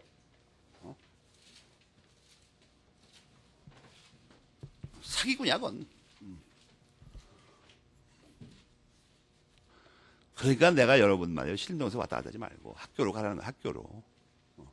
학교에서는 어떤 걸 적극적으로 말해주진 않을 망정 잘못된 말은 하지 않아요. 학교 선생들은. 그러니까 일부러 뭐 이렇게 야 이것도 좀 알아라 뭐 이렇게는 말 안 합니다. 그렇지만 그렇다고 해서 틀린 말을 하지 않는다고. 알겠습니까? 그런데 잘못된 말을 많이 듣는 것보다 틀린 말을 안 듣는 게 더 중요하죠. 그렇잖아요. 뭘 많이 듣긴 들었는데 거의 다 의심스럽다. 짜증나는 상관이냐고. 잘못된 거 들으면 어떻게 나중에 고치는데 더 힘이 들죠. 잘못하면. 왜냐면 그동안 쌓아놓은 지식이 다 잘못된 거에 기초한 거 아니야. 다 뜯어고쳐야 돼. 다 뜯어고쳐야 돼. 그러니 안 하고 말지 차라리. 잘못된 거 많이 들을 바에는 펑펑 놀다가 제대로 된 거 한 번 더 찾아갔습니다. 뜯어 고치는 쓸데없는 수고를 하는 것보다. 그 다음에 이제 72페이지 작은 글씨는 뭐냐 이거야. 뭐냐. 뭐냐 말이야. 이거는 곽윤희 선생님은 귀책사유라는 일본식 말을 안 쓰고 유책사유를 쓴다는 거죠. 지금 다른 교과서나 객관식 문제지만 귀책사유라는 말도 많이 쓰고 있죠. 그 이유까지 밝히고 계시죠. 귀책사유라는 말은 일본 민법에서 나온 말이에요.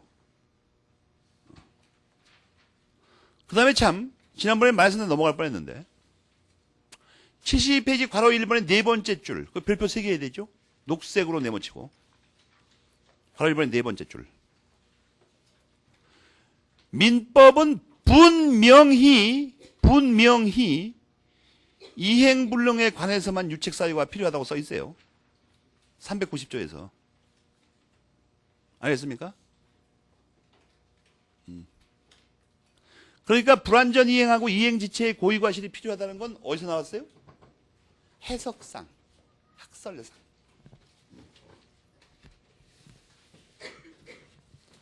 그 그 다음에 괄호 2번은 객관적 요건이 나왔는데, 객관적 요건. 위법성을 말하는 거죠. 위법성. 위법성이라는 건 적극적인 게 아니고, 그 밑에 작은 깨알 글씨를 빨리 읽어봐요. 작은 글씨를. 어? 위법성 조각 사유가 없는 걸 말해요. 알겠습니까? 위법성 조각 사유가 없는 거. 그걸 확실히 알아야 된다고. 위법성 조각 사유가 없는 거. 여러분 그 프린트물에 그 교과서에는 깨알 글씨로 되어 있죠. 예컨대 프린트물에는 큰 글씨로 나와 있죠. 그럼 암송해야 됩니다. 5가지 사유.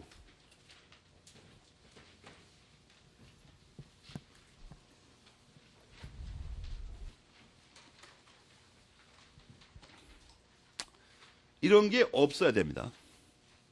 그래서 부존재라고 써놨죠 다.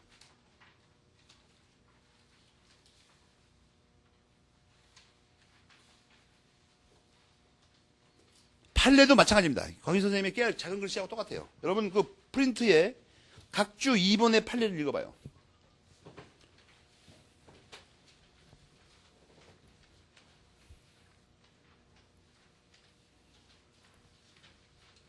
위법성이라는 건 적극적으로 뭐가 있어야 되는 게 아니라 뭐가 없어야 되는 거예요, 거꾸로.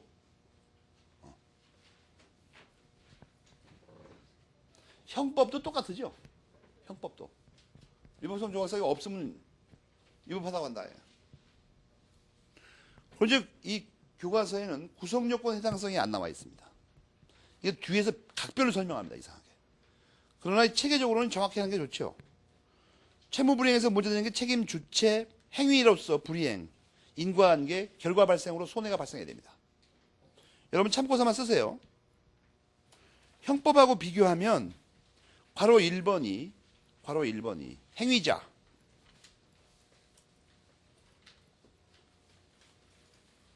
괄호 2번이 행위, 괄호 3번 인과관계는 똑같죠. 형법하고 제목이. 괄호 4번 옆에는 결과 발생. 민법상의 채무불이행은 전부 다 결과범입니다. 그러니까. 알겠습니까? 전부 다 결과범이라고. 결과가 발생해야 돼요. 반드시. 손해가 있어야 됩니다. 손해 없는데 손해배상을 어떻게 해? 그렇게 비교하면은 여러분이 그 쉽게 대응할 수 있어요. 이 중에 공부를 피하고. 알겠습니까? 그러면 여기서 중요한 게 뭐냐면 바로 이 불이행이 있죠. 위에 구성요건 해당성에서. 불이행. 거기 프린트 보면 불이행의 모습이 4가지라는 거죠. 불이행의 모습이. 조금 전에 내가 악수고 설명했던 거. 불이행의 모습. 그걸 가지고 가른 겁니다. 채무불이행의 유형을. 여러분 원래 형법도 행위의 유형에 따라서 범죄 구성요건의 각 본조를 구별하고 있죠. 뭐 사진의 죄, 무슨 죄 이런 식으로. 그렇잖아요. 행위에 따라서. 이것도 그렇게 한 거예요. 행위에 따라서 한 거예요. 불이행 어떻게 하는가. 알겠습니까? 어렵게 인생 살 필요 없이. 이행지체는 뭐라고요? 할 수 있는데 안 하는 거야. 안 하는 거 지금. 안 해, 이상하게. 거기 첫 번째 의의가 이렇게 써 있죠. 가능함에도 불구하고 안 해. 하지 않는다고. 교과서에서 교과서에 18번 테마에. 알겠습니까? 여러분 거기 그 세 번째 줄은 재미있는 말이죠. 채무자 지체라고도 한다. 이런 말도 써있는데 진짜로. 채무자 지체. 그럼 여러분이 반대로 채권자 지체를 수령 지체라고 한다는 것도 알게 되죠. 용어의 호환성에 이게. 왜냐하면 이게 채무자에 의한 침해니까. 여러분 네 번째 줄 깨알 글씨에 나와 있죠. 채무자에 의한 침해다. 채무자에 의한 침해. 네 번째 줄 깨알 글씨 나와 있잖아. 여러분 내가 아까 칠판에 그려준 표들이 있죠. 내가 만들어낸 표가 아니에요. 교과서에 쓰이는 용어들이야. 여러분이 못 찾아서 그렇지. 광희 선생님은 그런 중요한 용어, 이게 깨알 글씨, 구석탱이, 뭐 이런 데 써놓죠, 이상하게. 빨리빨리 못 알아보게. 그런데 시간이 너무 많이 늦었으니까, 오늘 일단 이행지체 앞까지 공통된 거 있죠. 여러분 73페이지 로마자 4번은 원래 효과라고 해서 공통된 걸 적어 놓으신 거죠. 그런데 이제 프린터물이 훨씬 자세하고 정교하니까 이것을 굉장히 열심히 공부해야 된다고. 알겠습니까? 오늘 배운 거를 워낙 중요하니까 종합.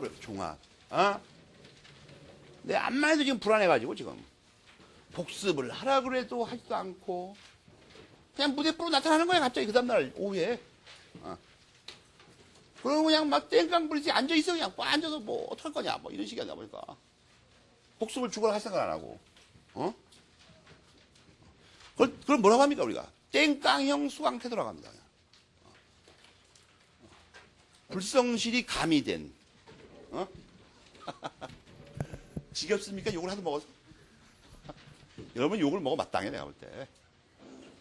지금까지 배운 것 중에서 채무불이행이 가장 중요하기 때문에 설명을 드리면 예전에 그 채무가 뭐냐 이걸 배우죠. 채무가 뭘까? 그죠? 채무가 뭘까 이런 얘기예요. 그래서 이 앞에 서론의 상당부분이 채무가 뭐냐면 여기서 중요한 건 뭐냐면 지금 기억해야 되는 건 다른 뭐 채무가 뭐 어쩌고저쩌고 이런 거 다 필요 없고 기본 채무가 있고 요거 이외의 용태 의무가 있어요. 알겠습니까? 이외의 용태 의무. 이게 이제 이게 말이 이게 안 쓰는 말이죠. 우리나라 안 쓰는 말이죠. 그래가지고 이거를 송독 선생은 행위 의무로 편하게 쓰자 이거야. 그 앞에가 워낙 잘못 번역이 돼 있으니까. 이런 싸움은 왜 생기냐면 근데 항상 강조하지만 독일어에 서로 다른 말들을 갖다가 이거를 다 똑같이 이게 뭐 행위라고 한다 이게 행위. 그러니까 이게 말썽이 생기는 거야 이게. 그래가지고 이 말도 많아 이거. 그래가지고 이게 뭐 이것도 이 앞에 붙이는 거에 따라 다릅니다. 이 형법에서 델릭트 악트 이렇게 붙이죠 이 앞에다 범죄 행위 이렇게. 근데 이런 것도 뭐 다 범죄 행위로 쓴다고 또 여러분이 잘 아는 형법에서는 뭐 이런 것도 행위죠. 이 다 행위야 이게 우리나라 번역할 때 이거. 그러니까 이게 광희 선생님이 요걸 지칭한 거야 요걸 지칭해가지고 용태라고 한다 용태. 근데 송도 선생은 뭐냐면 어차피 이걸 다 행위라고 번역하는데 그러니까 야 여기다 그냥 행위라고 쓰는 게 학생들이 이해하기 좋지 않겠냐 이렇게 말하는 거예요. 알겠습니까? 학생들이 이해하는데 기본 채무 이외의 행위 의무라고 하는 게 좋지 않겠냐. 용태 의무라는 건 처음 듣잖아요 여러분 이거 용태 의무. 용태 어디서 나와? 총칙에 나오죠 이거. 그거 말하는 거 그거. 용태 의무. 용태 외부적 용태와 뭐 내부적 용태 그렇잖아요. 근데 요거 하여튼 두 개가 있어 두 개가. 근데 이걸 왜 배웠는지 궁금하죠 여러분. 이거 왜 배웠을까 갑자기. 그러고 갑자기 끝났죠. 말이 끝났어. 그럼 딴 거예요 갑자기. 갑자기 이거 하다 말고 기본 채무와 기본 채무 이외 용태 의무였다. 이거 인정하려고 통설이 몸부림치면서 강조하는 게 뭐죠? 유기적 관계라는 거야. 그거 끌어내려고 채권법 교과서 1페이지부터 떠드는 게 하나 있죠. 산다는 게 뭘까? 아주 뭐라고 그랬어요? 의지하고 협력한대요. 그 말들이 다 뭐 하려고 그러는 말이에요. 이거 인정하려고 이거 인정하려고. 서로 의지하고 협력해야 되니까 우리 유기적 관계에 있다는 거예요. 그래가지고 이거 끌어내려고 한 말이라니까? 이거 왜 끌어낸 거예요 근데 참. 이거 왜 이렇게 목숨 걸고 끌어내? 이건 매우 중요한 거예요. 매우 중요한 거예요. 이거 왜 끌어냈냐면 아까 잠깐 편리는 우리가 봤지만 불완전 이행 인정하려고 그런 거죠. 불완전 이행. 그죠? 불완전 이행. 별다른 게 아니에요. 여러분이 그 속셈을 한번 잠깐 미리 볼까? 잠깐 그걸 미리 눈으로 보는 게 좀 확인하니까. 91페이지 있죠. 91페이지 정중앙에서 한두 줄 밑에 그런 데부터 나가는 거 있죠. 그런데 불완전 이행 내지 적극적 채권 침해의 본질은 기본 채무 이외의 용태 의무 위반이다. 그런 말 보입니까? 이게 불완전 이행 설명하라고 이렇게 1페이지부터 암수를 깔은 거예요. 광희 선생님 말이에요. 근데 이것만이 아닙니다, 여러분. 이것만 아니에요. 계약 체결상의 과실 책임, 채권 강론에서 매매법에서 제일 중요하다는 하드 담보 책임이 있죠. 담보 책임. 계약 체결상의 과실 책임이나 담보 책임까지도 전부 이거 위반이랍니다. 통설에 의하면. 알겠어요? 그러니까 채권법에 이게 전편에 걸쳐 이게 무지하게 중요하니까 1페이지 밑에서부터 자락을 까는 거예요. 산다는 게 뭘까? 서로 돕고 의지하는 관계라. 그러다 쓱 이게 발전을 좀 합니다. 약간 성장해요. 채권 관계는 유기적 관계다. 갑자기 발전을 합니다. 그러다가 이제 거기서 나옵니다. 속셈이 나와요. 채무에는 기본 채무 말고 기본 채무의 용태 의무가 있다. 거기까지는 그냥 있다는 것처럼 보입니다. 그러나 우리가 페이지를 넘겨서 볼 때마다 하나씩 나와 이제. 이 본질은 사실 기본 채무 이외의 용태 의무입니다. 이건 전부 다 무슨 말입니까? 산다는 건 의지하며 협력하며 사는 거다. 그만하려고 해요 지금. 채권법. 알겠습니까? 조금 전에 이거 자세히 살펴봤죠. 여기엔 뭐가 다 들어가요? 부수적 주의 의무, 보호 의무. 이걸 특별히 또 인정하는 실익이 그런 본질도 밝히지만 더 중요한 게 뭐가 있어요? 아까 책에서 이행 거절 같은 걸 인정하려고. 알겠습니까? 이행 거절. 이게 맥락이 좀 잡힙니까? 이거 왜 이렇게 강조하는지. 맥락. 연결해서 이렇게 시리즈로 알고 있으면 머릿속에 시리즈로. 그 다음에 말이에요. 이걸 잠깐 배운 다음에 뭘 배우냐 하면 채무불이행을 배우려면 이행을 해야 돼. 이행. 변제, 이행. 근데 이제 이거는 뒤에 본론이 있고 앞에서는 뭐만 배웠어요? 5페이지 괄호 3번처럼 채권의 목적이라고 배운 것들이 전부 다 뭐예요? 이행의 내용과 방법이라고. 특정물 채권부터 임의 채권까지. 이행의 내용과 방법이라고 5페이지 10번에 써 있었잖아. 그래서 잠깐 그걸 배웁니다. 그리고 막바로 어디 들어갑니까? 채권의 효력으로 들어가요. 채권의 효력이라고 했지만 이걸 이렇게 배워놓고 뭐 하려고 그러는 거예요? 이것들을 완전히 안 하거나 이걸 안 하면 채무불이행 된다는 말을 하는 거야. 근데 그렇게 갑자기 튀어나오면 좀 서로 민망하니까 너무 속이 보이죠? 갑자기 중간에 전체 개관을 합니다. 채권을 침해하는 방법에 뭐가 있을까? 채권을 침해하는 방법. 크게 두 가지 나옵니다. 두 가지. 채무자가 침해하는 방법. 왜냐하면 특별구속관계니까 당연히 가능합니다. 그걸 제3자가 침해하는 방법입니다. 그래서 이끌어내려고 하는 건 간단한 겁니다. 이끌어내려고 하는 건. 맨 밑에 뭘 하려고 하냐면 손해배상 청구, 손해배상, 실력 행사. 그죠? 그래서 강제집행과 보전, 책임재산 보전. 이거 두 가지가 떨어졌죠. 채권자 대위권, 채권자 취소권. 여기도 끌어내려고 하는 동일합니다. 손해배상.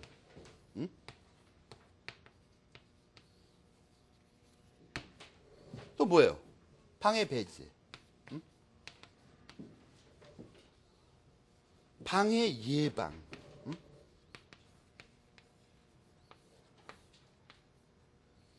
요거는 근거 조문이 다르죠. 이 경우에는 750조가 근거고 저 경우에는 390조가 근거조입니다.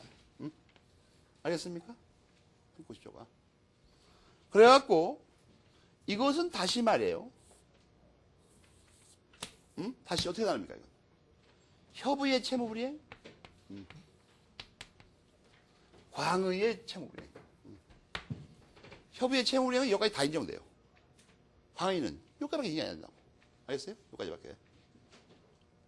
이것도 뻔한 거죠, 이거. 예외적으로 고의에 의한 불법행위만 제한해서. 왜냐면 이건 지배권이 아니니까. 이건 뭐예요? 배타성이 있는 임차권만.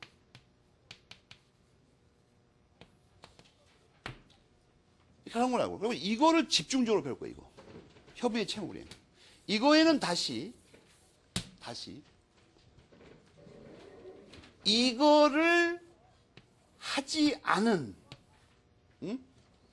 기본 참을 아예 안 하는 거. 이거 있어요. 이 두 가지죠. 못 하는 거, 안 하는 거. 이게 이행불능, 이행지체. 이거를 위반했는데 이행은 한 거이죠. 이거를 위반하는데 이행은 한 거. 이게 불완전 이행이에요. 불완전 이행. 알겠습니까? 그래서 이 중에서 특별히 통설은 채권자가 채무불이행하는 경우를 채권자 지체로 집어넣는다. 무슨 말, 이거 두 개를 그래서 이거 하려고 배운 거야, 이거 하려고. 이거 하려고. 이행 어떻게 해야 돼요? 완전하게. 어떻게? 채무의 내용에 좇아서. 이거를 이제 하나씩 뜯어서 배울 겁니다. 이행불능은 뭐고, 이행지체는 뭐며, 불완전 이행은 뭐다. 여기까지 강의한 내용은 정확하게 알고 있어야 됩니다. 전체 윤곽이. 어떤 거 하나를 배울 때도 이 전체가 항상 머릿속에 깔려있을 때, 베이스로. 그러니까 오늘 이후로는 여러분의 대가리 최기저층에 이것이 마치 그 DNA에 복제된 것처럼 이게 필름 복사가 돼 있어야 돼, 당초. 깔려있다고. 라고 해서 뭐 이거 배울 때는 쫙 스크린이 펴지면서 착착착착 확대되면서 여기 딱 멈추다 이거야. 그래서 강제이행 뭐 이런 거 얘기 나오면 또 이렇게 쫙, 됐다가 착착착착 이렇게 딱 돼. 알겠습니까? 대가리가. 이 채권법은 로마인들이 만들어 놓은 거기 때문에 무지하게 이게 아주 논리적으로 돼 있어요. 논리적인 건 장점이 뭐냐면 기초 개념 몇 가지만 정확하게 알고 있으면 개념의 건축술이라고 합니다. 알겠습니까? 개념의 건축술이 채권법을 특별히 표현할 때 형법만큼이나 논리적으로 정교하게 짜맞춰져 있다고. 법학의 진수를 보게 됩니다. 그래서 채무불이행을 배우면서. 그러니까 여기서 중요한 게 뭡니까? 복습을 피눈물나게 해보는 거예요. 이거. 오늘 여기까지 하겠습니다.